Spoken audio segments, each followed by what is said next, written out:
Hello and welcome to my channel. This is Joey Sewy and I'm Jo, and here we talk about all things sewing and all things life. Today we have the tale of what I've been sewing in June.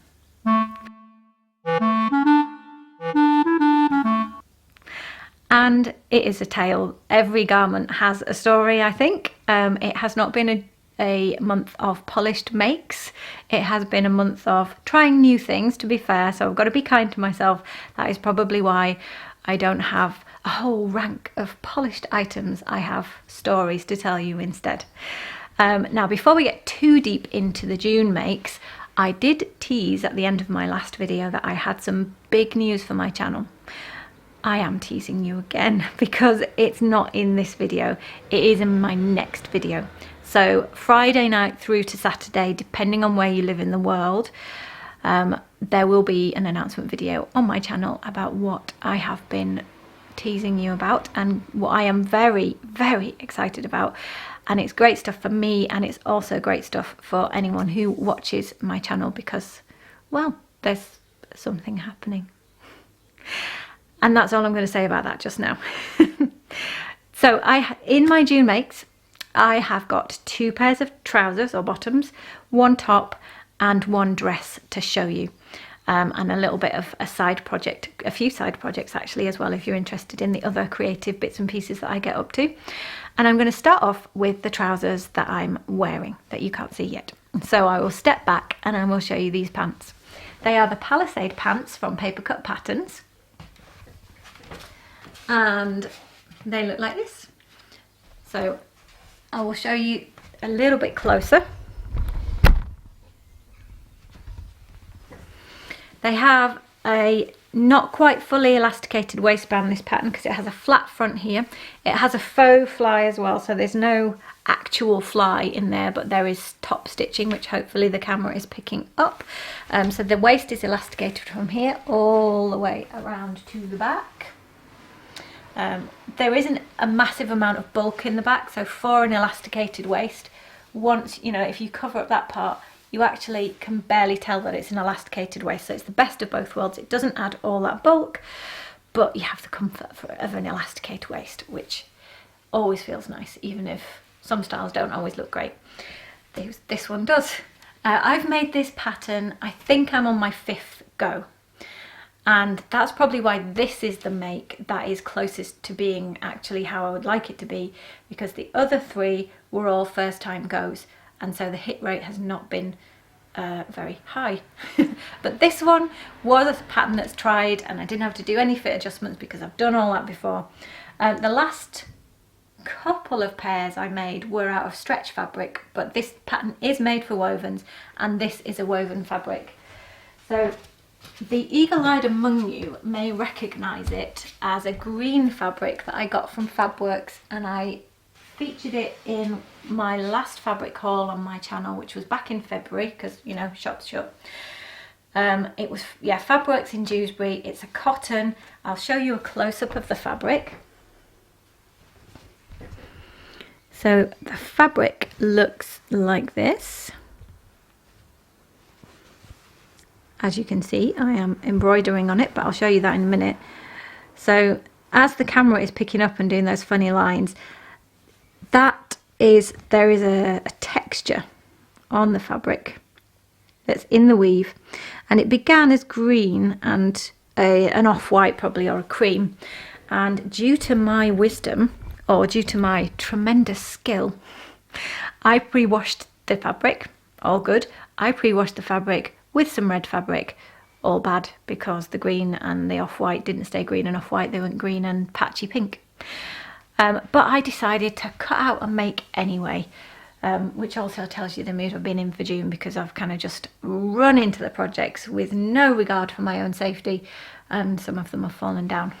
Anyway, this project, I think it worked out okay, because unless you are very picky or staring very hard at my trousers, in which case you probably got, in real life, you probably got too much time on your hands, you can't tell. I don't think you can tell, and if I can't tell, then I'm not bothered about it. So the front inner legs probably are a little bit pinker than other bits, but because of that weave in the fabric, I don't think it picks up Cameras are always different to real life, but I'm going with the fact that I've decided it's invisible, and so if I've decided it's invisible, then it's invisible. The end. The Palisade pants, as I say, I've made it before, I've talked about it before, but just as a reminder, it's a 3-piece trouser leg. So there is an inner front, a side, and a kind of inner back. So there's a seam here, a seam here, and your usual inside leg seam. So it is a bit more of a complicated construction. The first time I made it, that made fitting slightly more complicated than normal, but I've got it down now, and I'm happy with it. I don't have a standard dress size in my bottom half. If you do, then the fitting's probably not as hard. Some people have said they're really easy to make. I just didn't find it that way the first time, but it could have just been me. What I did omit, which probably from a construction point of view and not a fitting point of view is the hardest part, is I didn't put any pockets in these, which is probably a cardinal sin for a sewer.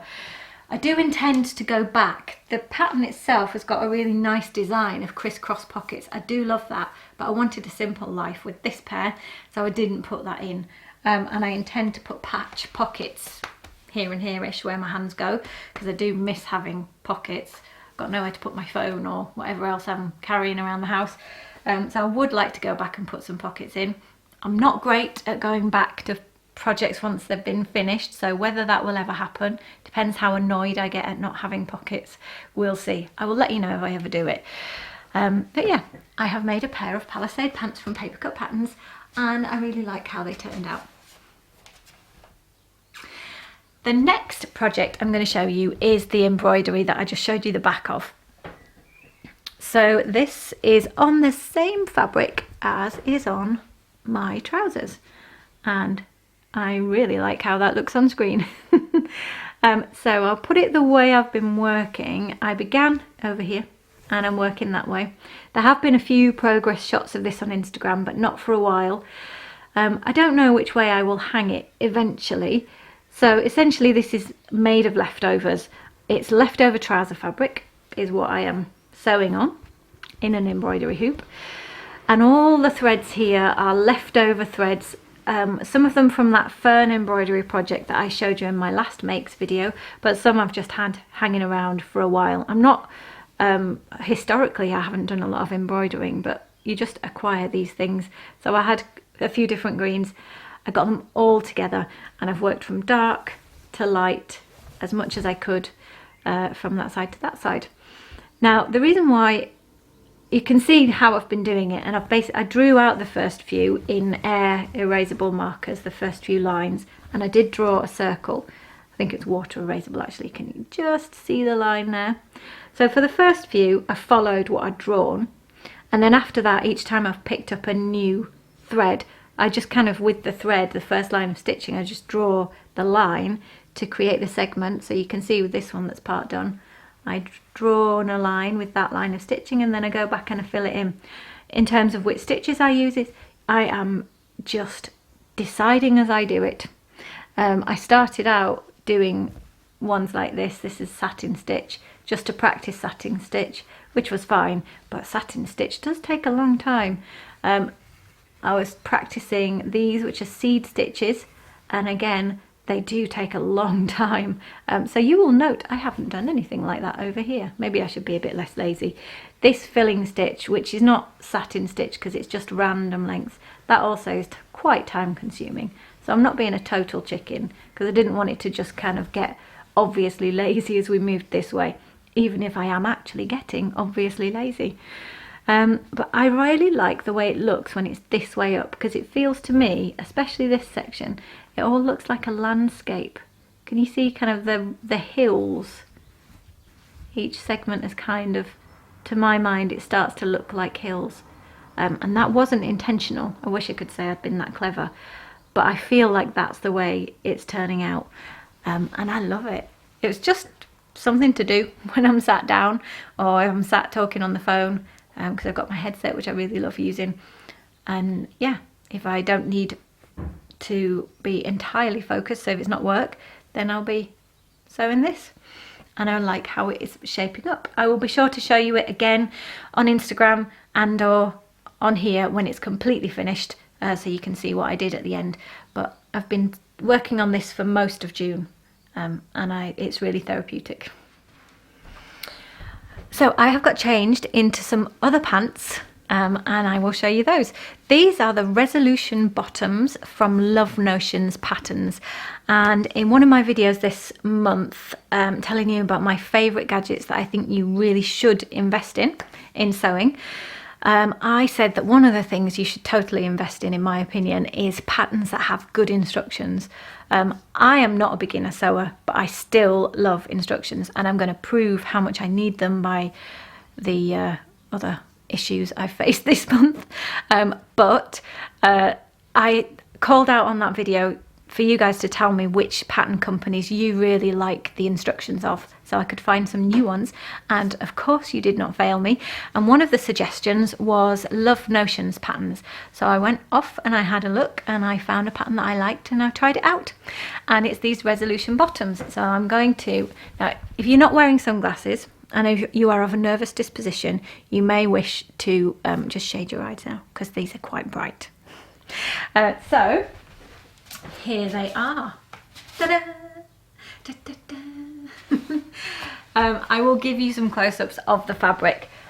Resolution bottoms, I think they were probably released in January one year. I don't know quite how old the pattern is, but it's so that you can do all your New Year's resolutions. So the pattern has several versions. It has leggings, yoga pants straight legs, yoga pants boot cut, and the leggings have a variation that they call a moto variation, which is lots of ribbing here. These are just the joggers. So we have, let's see how flexible my yoga makes me. We have cuffed at the bottom, there you go. And at the top there is, and the yoke that I'm showing you, so there is a shaped back yoke, you see that, which I have picked out in black.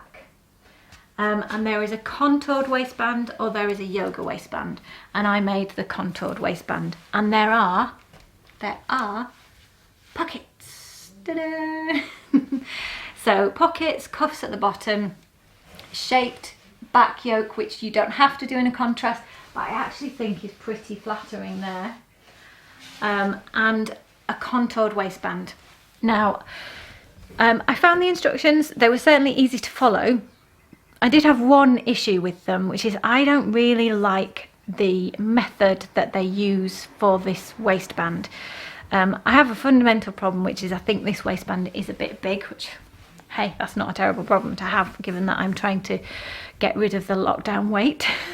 But it is a terrible problem to have if it means you're always pulling your trousers up, which at the moment I am. So I think it's a little bit big. Don't think they're big all over at all. I think they're fine here. And to begin with, I wasn't sure about the fit, but I went back and looked at the pattern pictures, and they are intended to be against your body at the calves. So not skin tight and not like leggings, but definitely against your body at the calves. I'm imagining that because they're a very bright, busy pattern, you're not getting the best detail. So I'll just see if I can do some close-ups for you. So close-ups of the waistband, it just doesn't hold enough, and I'll talk about that in a minute. Close-ups of the pocket, here you are. Close-ups of the contoured yoke at the back, which I really like. And then the calves down at the bottom. So here I do have proportionally fairly bulky calves. But here they are against the body at that place, and then there's a little bit of looseness, and then there's the cuff. These are made for a 5'5" frame, and I thought, well, I'm 4 and a tiny bit inches, so I won't change the length. I'm undecided about whether that was the right decision or not. I am not sure. It may be that I would make them a little bit shorter next time, or it may be that I wouldn't. I need to basically sort out this waistband to work out whether they're too long, because they fall down so easily. So what is it about the waistband? Well, the construction method, it is a curved waistband piece in 2 halves. No, sorry, it's one single curved waistband which has a seam at the back here, and you make a front and you make a lining, which in theory you could make out of a different fabric. And then the instructions get you to simply sew some elastic basically into the seam allowance. It's 3/4 inch elastic, so not very thick, into the seam allowance up here. It tells you the length of elastic that you should use for each size. So I cut out the amount according to the size of the waistband that I'd cut out, and I cut the waistband out according to my waist size. So the only thing that in theory is holding these up is this elastic, because you're not, with the joggers, it doesn't have to be fabric that holds itself up. You can use, according to the pattern, all the usual fabrics that you would use for joggers. So I think a couple of things. I think this is slightly big, and what I need to do is actually take some out of the top. I think by the time it's at the hip at the bottom of the waistband, it's not too bad. It's a little bit baggy here, but at the top it's definitely too big, because essentially it just doesn't stay up. So what I'm going to do, because I don't think that the construction method they use is right, at least for this fabric, I'm going to take the waistband off, and I'm either going to just put really thick elastic through all of it, or probably my preferred method is the method I showed you last month that I use on leggings, which is to do the waistband lining in power mesh, so that it holds itself, so the whole waistband has structure and hold. Not tight, because it isn't meant to gather at the waist. But yeah, I think that's what I'm going to do. So I'm going to recut the waistband a little bit more curved, which is the equivalent of basically taking a pinch out of the top and not changing the bottom, and then cut the second one, which on this version I've done what they said, which was cut them both in the same fabric, but I will cut the one that's going to be on the inside out of some black power mesh. Sometimes I even trim that to be kind of 1/4 centimetre or 1/2 centimetre smaller. I don't know if I will do that with this. I think I will just leave it the same size, but then it will hold me. I don't like waistbands that cut you in half. I'm definitely not about that. I have a sensitive tummy sometimes. Power mesh holds evenly through the whole surface area that the fabric covers. So through that whole waistband it will hold. I will let you know how that goes. But I do love them. They're a bit mad. I have worn them out of the house. I wasn't sure if I was going to, but I have worn them out of the house. I wore them to the supermarket, which is the most exciting place I get to go at the moment. And I felt good in them. I definitely, for me, I'm only going to be pairing them with black and white and plains. I don't think they're a pattern that I couldn't pair them with anything other than plain and neutral colours. There I go, pulling them up again. But I do like how they look. They balance each other out. I think if I tried to put two patterns together with this, there would be a huge fight and nobody would win, and I'd look like a dog's breakfast. So I'm not going to do that. I'm going to stay with neutrals on the top and crazy on the bottom. So I will move on to show you, I'm going to show you the dress. We're basically just going to go downhill from here. We'll do a slight slide downhill to the last project that I'm going to show you. But second to last, I'm going to show you the dress. So thing number one, it's not finished. Thing number two is I'm not sure if I'm going to finish it. This is the Wixton Shift. And I think the pattern company's Wixton. I'll put it on the page, on the screen, of course. It's made in a navy, no it's not navy really, is it? In a dark blue, satin backed crepe. So I have got, in some parts of the dress, I have got the crepe side, and in others, like the yoke, I have got the satin side. So I've played with the fabrics that way. On the sleeve, we've got crepe, it's because it's got a drop shouldered sleeve, and then we've got satin. And then on the body of the dress, which does have pockets, we've got crepe, and then we've got satin. So I'll just wriggle around and show you the shape of the dress. It is a shift. Now it's finished at the bottom, although I didn't finish it to a particular length. You finish it quite early on in the pattern instructions. It's weird because some patterns will have you do the neckline really early and hem last. That's fairly traditional, but the Wixton shift for some reason leaves the neckline till last. I don't know why, because as far as I can see there's no construction reason to do it that way around. It's just what they decided to do. So the neckline should be faced. There is no opening or anything because the neckline is big enough for your head to get through, which is pretty good because it makes it a simple sew. There's loads of these on Instagram. Now it's a shift and it does come with a tie belt, so I will show you what it looks like with the belt. This is the shape with a belt on it. It comes, the pattern has a long tie, which is basically a long bit of fabric that you make and you tie into a knot or whatever. The belt I'm wearing is actually one that I just had because I haven't made the tie yet.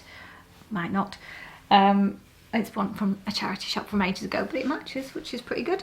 So I guess I'll just, let me style it a minute. That's a bit better. Wiggled my arms around and it's a bit more arranged with the belt.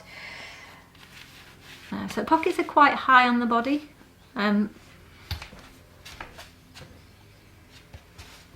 that's how it looks with the belt. Probably more flattering on my body. I haven't got it very tight.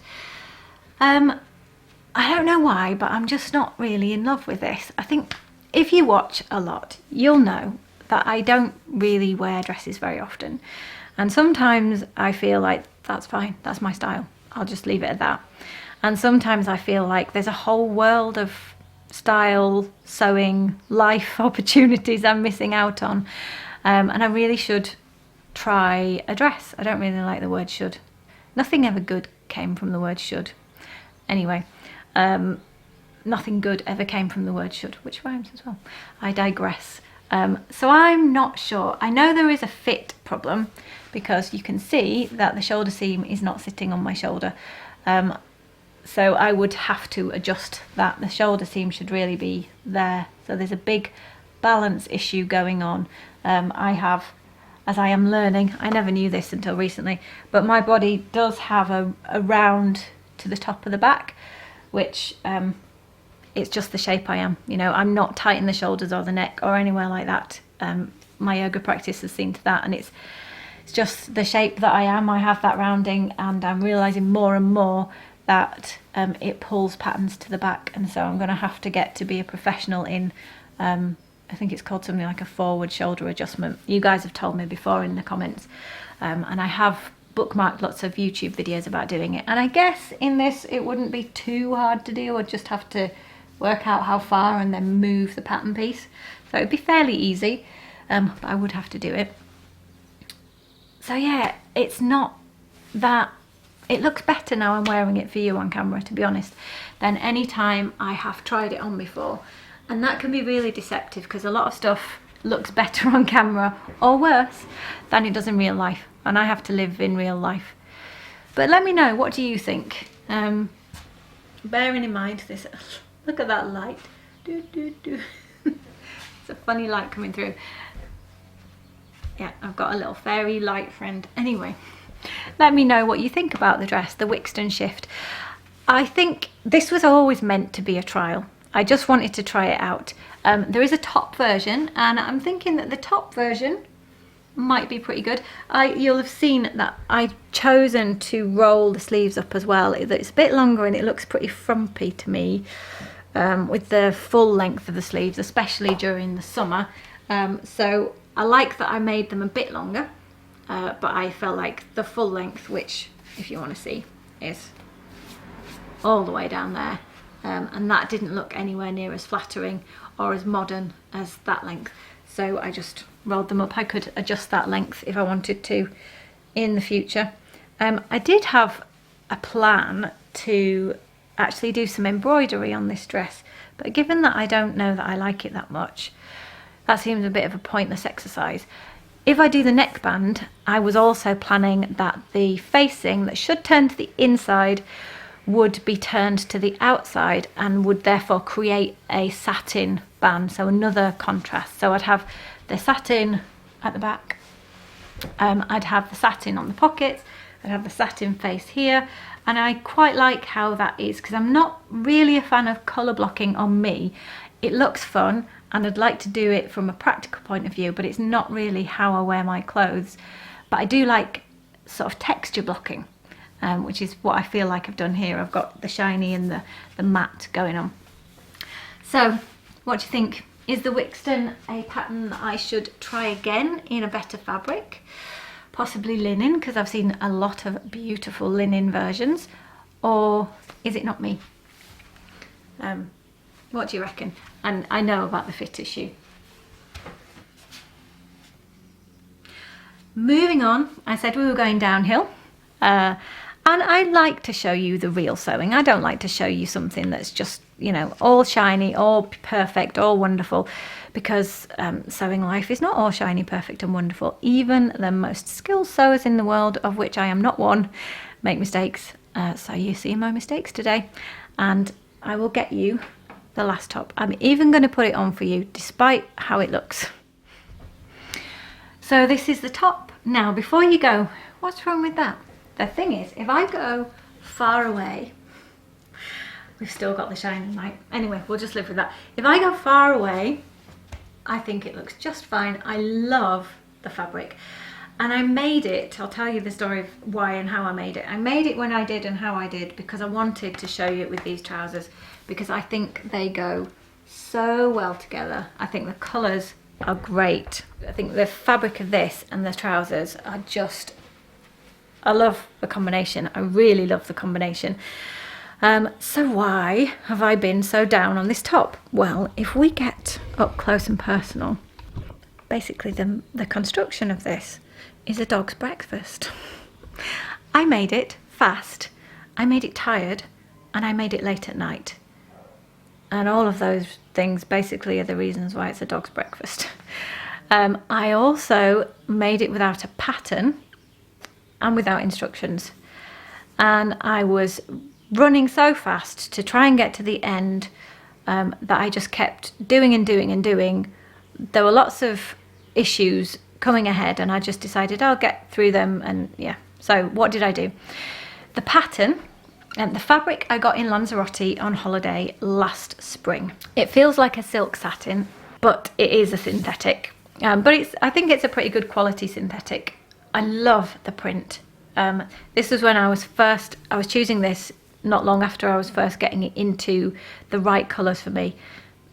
I just love the fabric. It's probably, I'm even more upset that I think I can save it, but yeah, anyway, love the fabric. So I can just stroke myself, that'll be fine. So I made it without a pattern. I traced off a ready to wear top that I actually don't have anymore, but quite a while ago I traced off the shape of it. Now this is similar to a pattern I've made before that was self-drafted, but it's not the same one. And I thought I was picking up the self-drafted pattern that I've made before, that I knew how it fitted and I was happy with it, and I'd solved the construction problems in my head with that one. But I didn't. I picked up the wrong pattern, so I wasn't even making the pattern that I thought I was making. So this was a ready-to-wear top rather than a self-drafted top, and it's a little bit smaller than I thought, and some things are subtly different. Mainly, the head hole in my self-drafted one is just big enough that you can pull your head over, so you don't have to worry about how you're going to get into it. So if you have a look here, at the moment I've got an unfinished gap because I decided I was going to put a fastening here, a button probably, so I could unbutton it, get it on and put it down. I think the neckline is probably a bit too high anyway. Again, it's looking okay on screen. Just went off to look in my mirror. It looks all right. The finish of the binding, we'll get to that, is rubbish. So I was thinking I would do something there which probably will be okay, but last night, this was all last night, I was even sewing, trying to get it ready for a video. Another big mistake. Anyway, be kind to myself. Yeah, I thought I'd put a button there, but I didn't get around to finishing it, and then the finishing of the edges was a bit rubbish. So inside there are French seams. So on the side seam, and there is a centre back seam, I've done French seams. I'm very happy with those, not a problem with those. The shape around the body I'm pretty happy with. I want it to have drop sleeves or yeah, they're kind of sleeves, aren't they, drop shoulders, because I like that. It might emphasize the fact that I have quite rounded shoulders, but sometimes I don't care, and this is one of those times. The thing that tripped me up, and I should have stepped away from and gone to bed last night, and I didn't, was trying to finish the armholes and the neck. So I'm going to take this off now so I can show you what really bothers me and what I'm going to have to fix. There we are. I'm in morning black. So I thought at about 11 o'clock last night that a great plan would be to make some bias binding out of the fabric and then sew it around the armhole. And it just hasn't fitted properly. It's not a technique I am very familiar with doing. I've done it once or twice. And I didn't look up on YouTube or anywhere exactly how to do it. I just went ahead and tried to remember, and I haven't got it right. I mean, what it looks like on the inside is not all that important, but especially under the arm, it's a bit dodgy. I didn't catch everywhere, so there were a couple of places with the bias tape that I made where it hasn't actually caught the bias tape, like here. I am being really picky on myself actually, aren't I? But so that's the same on the left and right. They're a bit shoddy. But yeah, look, so I've got a pleat caught in that bit, I think. There.